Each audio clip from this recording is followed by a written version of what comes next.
In the heart of West Africa, where the Sahel's sun beats down on ancient soil and the winds carry whispers of forgotten empires, a new voice emerged, bold, defiant, and utterly unexpected.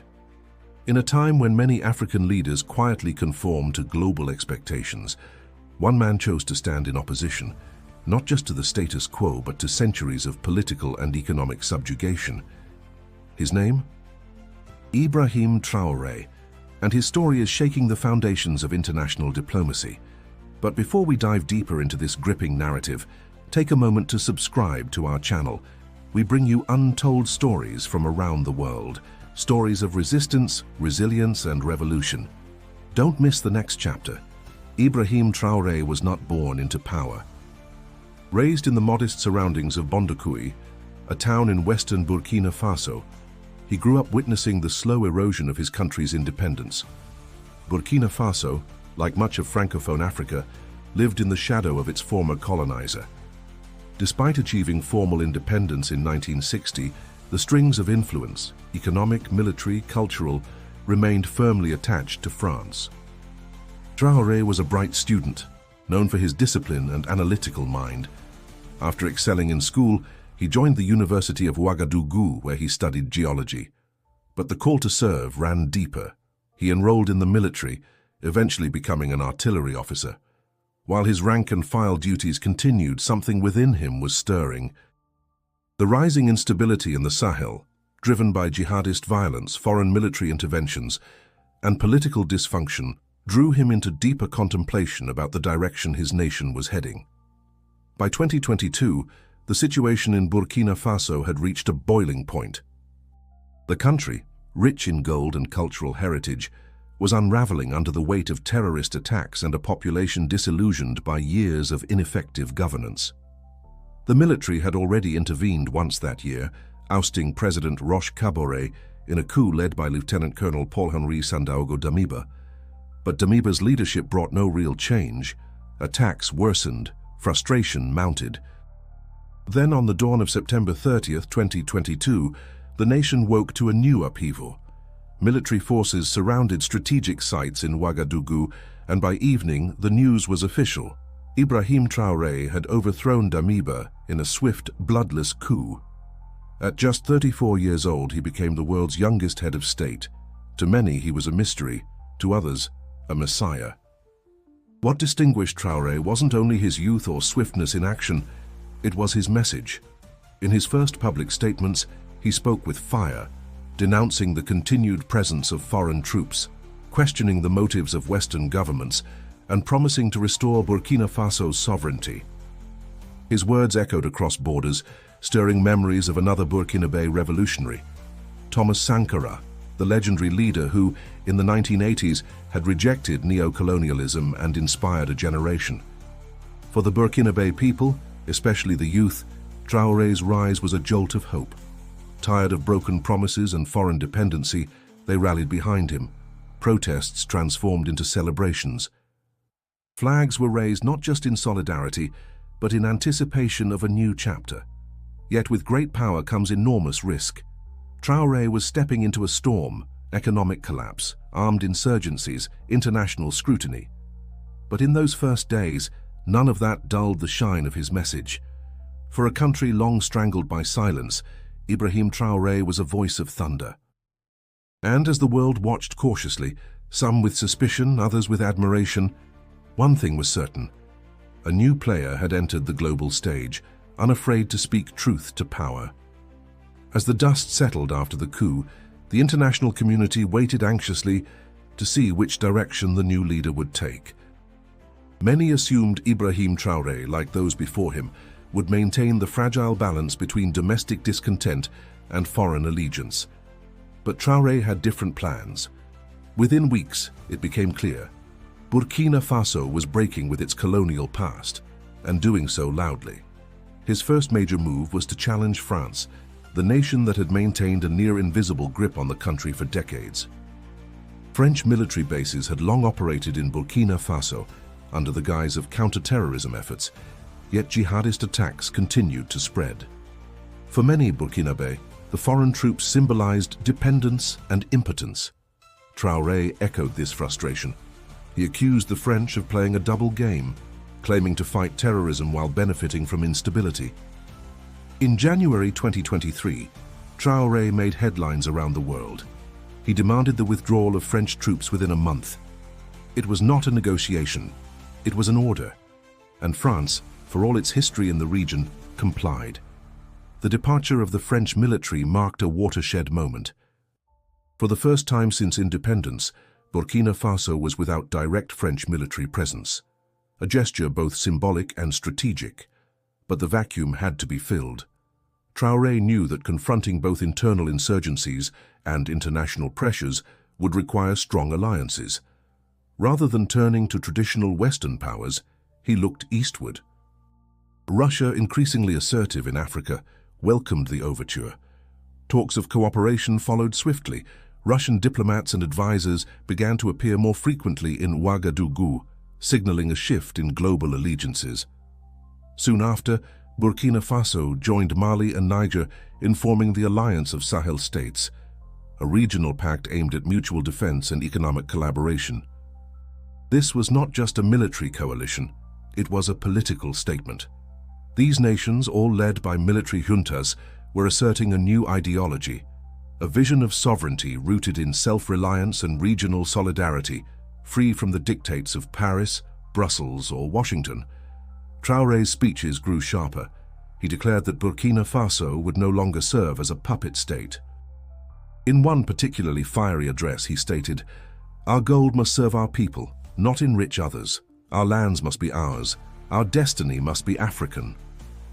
Back home, changes were already underway. One of the most daring decisions was to nationalize a portion of the country's gold reserves. For a nation whose economy relies heavily on gold exports, this was a bold step. Traoré's government began redirecting revenues from foreign corporations to state-led development projects, signaling a new era of economic restructuring.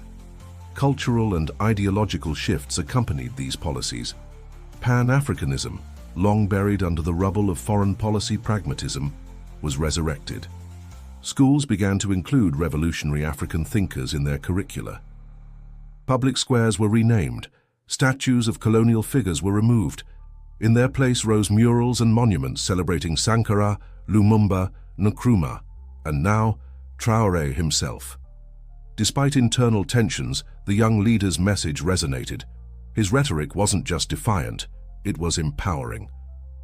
By confronting the vestiges of neo-colonialism, Traoré was tapping into a collective African yearning, the desire to shape one's own future without permission from global powers. And while the world debated whether his actions were courageous or reckless, the people of Burkina Faso found something they hadn't had in years: pride.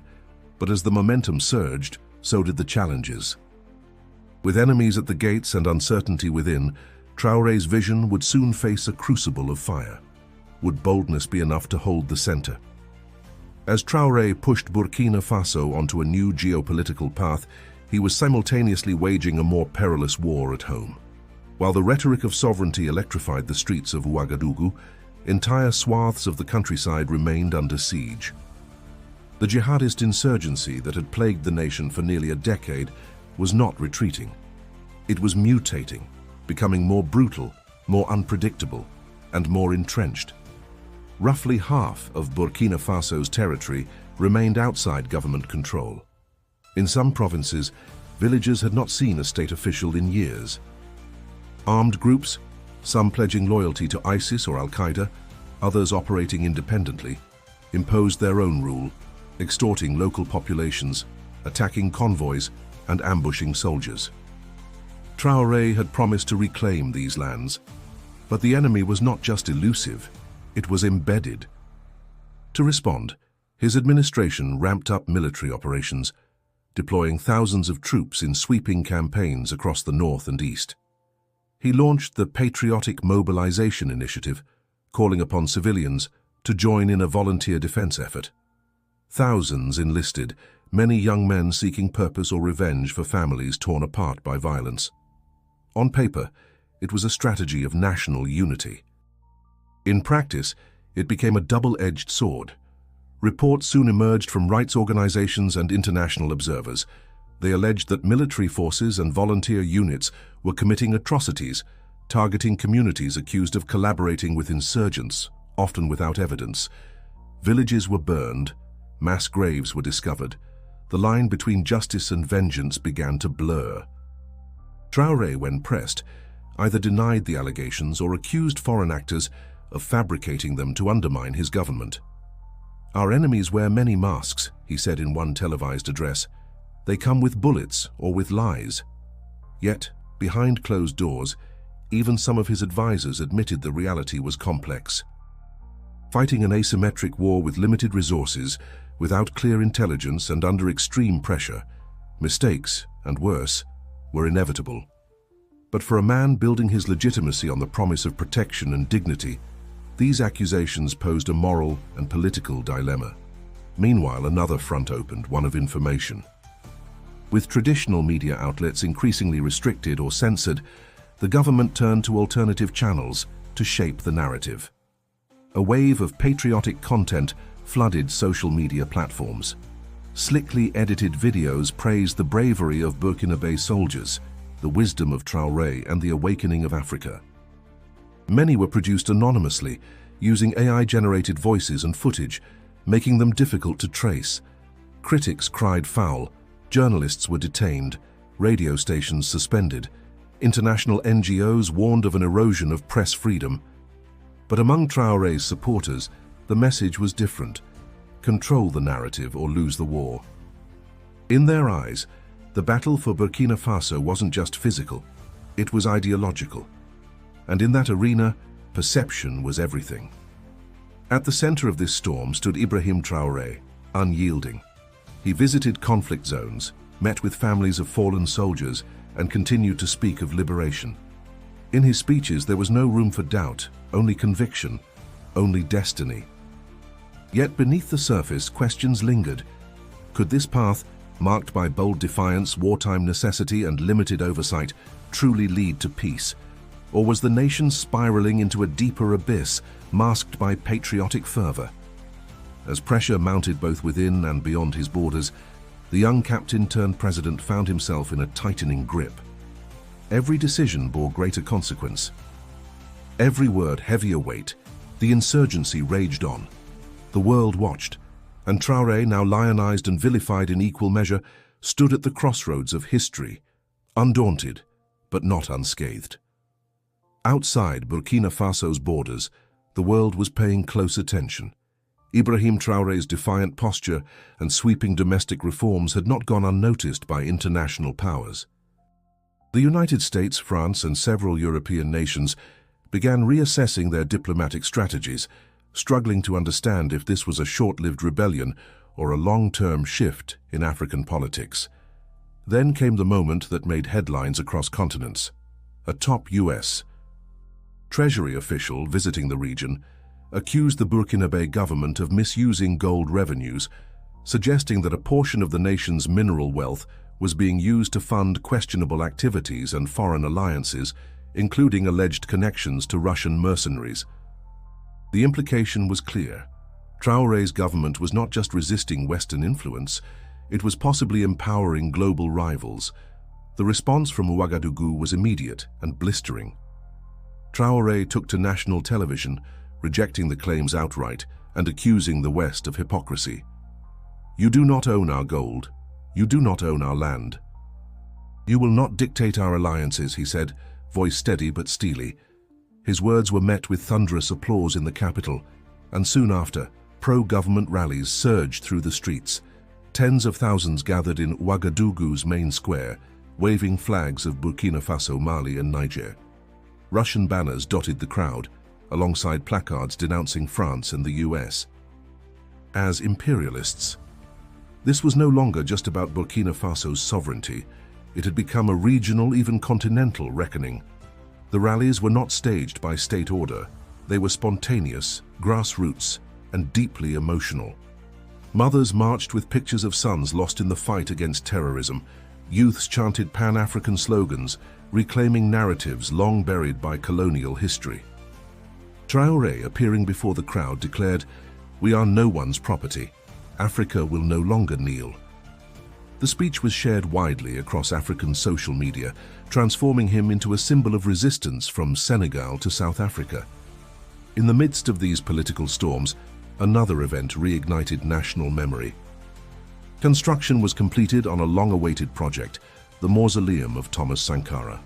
36 years after his assassination in a French-backed coup, the man known as Africa's Che Guevara was finally laid to rest with honor. The site became more than a memorial. It was a manifesto.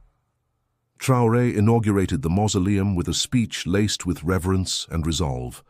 Sankara dreamed of dignity. He died for it. We live to fulfill it. The symbolism was profound.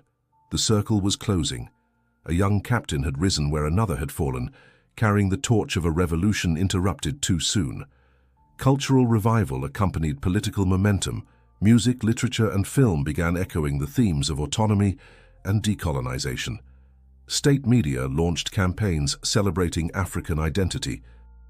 Public schools implemented new history curricula focused on African heroes and struggles. Even the national anthem was discussed for revision, seeking a version that reflected modern pride instead of colonial scars. But none of this occurred in a vacuum. International aid dwindled. Sanctions were whispered. Western embassies scaled back operations. Global media remained sharply critical, branding Traoré's leadership as authoritarian, his alliances as dangerous, and his economic plans as reckless. Yet inside Burkina Faso, an alternative truth was taking root, one that saw these reactions not as warnings, but as proof of progress. Still, the air was tense. Pride clashed with pragmatism. Celebration danced beside uncertainty. Traoré had shifted the conversation, redefined what leadership could look like in post-colonial Africa. But momentum, no matter how powerful, could not alone guarantee stability. The world watched, Africa listened, and in the halls of power and memory, a new chapter was being written, with every word louder than the last. As the drums of transformation echoed through Burkina Faso, a quieter question lingered beneath the chants of pride and the banners of resistance. What comes next? Ibrahim Traoré had ignited a movement, but sustaining it, turning passion into progress, ideals into institutions, would demand more than speeches and symbolism.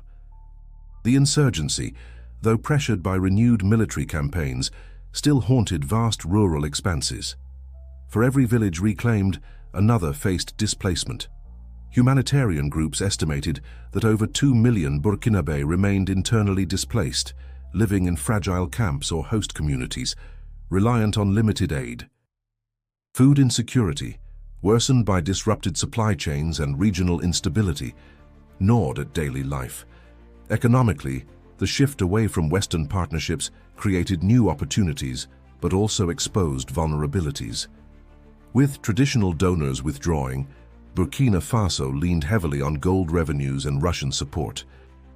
Infrastructure projects began under new bilateral agreements, yet progress was slow. Questions arose about transparency and long-term sustainability. Could the new alliances deliver not just ideology, but electricity, clean water, and jobs? Within Traoré's inner circle, advisors debated the pace and scope of reforms. Some pushed for greater civilian inclusion, fearing the consolidation of military power could stifle the very revolution they claimed to represent. Others warned that relaxing control might invite chaos, or worse, counter-coups. The balance between order and openness teetered on a razor's edge. Outside observers remained sharply divided. Critics saw an emerging authoritarian state, ruthless in silencing opposition, selective in accountability, and opaque in governance. Supporters saw something else entirely, a nation daring to imagine itself free, even if that meant stumbling in the dark. In African capitals, Traoré's name provoked debate. Was he a hero resurrecting Pan-African pride, or a strongman wrapped in revolutionary rhetoric? Either way, he had shattered a long-standing mold. No longer did leadership in Africa have to be defined by foreign endorsement or economic submission. His boldness forced the continent to confront its own agency. For the youth of Burkina Faso, Traoré embodied a break from generational despair. Schools now echoed with new anthems of empowerment. Community halls screened documentaries about Sankara, Patrice Lumumba, and Kwame Nkrumah.